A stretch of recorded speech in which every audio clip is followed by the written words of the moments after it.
Genesis Kapitulo 8. Natuyo ang mga tubig. At nalaala ng Diyos si Noe, at ang lahat ng may buhay, at ang lahat ng hayop na kasama niya sa sasakyan, at nagpahihip ang Diyos ng isang hangin sa ibabaw ng lupa, at hamupa ang tubig. Natakpan din ang mga bukal ng kalaliman at ang mga dunggawan ng langit, at napigil ang ulan sa langit.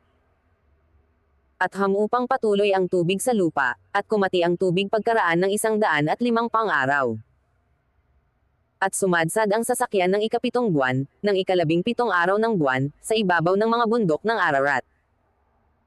At ang tubig ay nagpatuloy ng paghupa hanggang sa 10 buwan, ng 10 buwan, ng unang araw ng buwan, ay nakita ang mga taluktok ng mga bundok.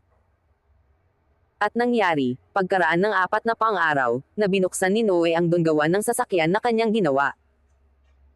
At siya'y nagpalipad ng isang uwak, at ito'y nagparot-par ito hanggang sa natuyo ang tubig sa lupa. At nagpalipad siya ng isang kalapati, upang tingnan kung hamupa na ang tubig sa ibabaw ng lupa. Datapwat hindi nakasumpong ang kalapati ng madapuan ng talampakan ng kanyang paa, at nagbalik sa kanya sa sasakyan, sapagkat ang tubig ay nangasa ibabaw pa ng buong lupa, at iniunat ang kanyang kamay at hinawakan, at ipinasok niya sa sasakyan. At naghintay pa ng muling 7 araw, at muling pinalipad ang kalapati sa labas ng sasakyan. At ang kalapati ay nagbalik sa kanya ng dakong hapon, at, narito't may dalang 100 sariwa ng alibo sa tuka, sa gayon ay naunawa ni Noe na hamupa na ang tubig sa lupa. At naghintay pang muli siya ng 7 araw, at pinalipad ang kalapati, at hindi na muling nagbalik pa sa kanya. At nangyari, ng taong ika-601, ng unang buwan, ng unang araw ng buwan, ay natuyo ang tubig sa ibabaw ng lupa, at inalis ni Noe ang takip ng sasakyan at tumano siya, at, narito't ang ibabaw ng lupa ay tuyo. At ng 2 buwan ng 27 araw ng buwan, ay natuyo ang lupa. At nagsalita ang Diyos kay Noe, na sinasabi, "Lumunsad ka sa sasakyan, ikaw at ang iyong asawa, at ang iyong mga anak, at ang mga asawa ng iyong mga anak na kasama mo.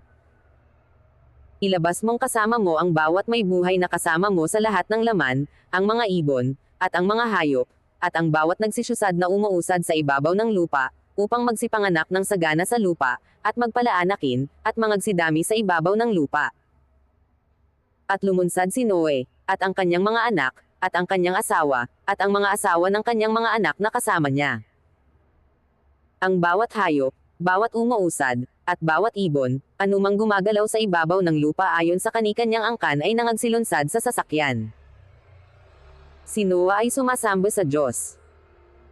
At ipinagtayo ni Noe ng isang dambana ang Panginoon, at kumuha sa lahat na malinis na hayop, at sa lahat na malinis na ibon, at nag-alay ng mga handog na susunugan sa ibabaw ng dambana.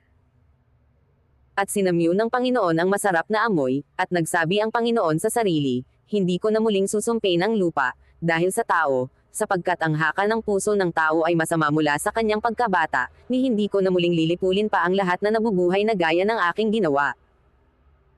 Samantalang ang lupa ay lumalagi, ay hindi maglilikat ang paghahasik at pag-aani, at ang lamig at init, at ang tag-araw at taginaw, at ang araw at gabi.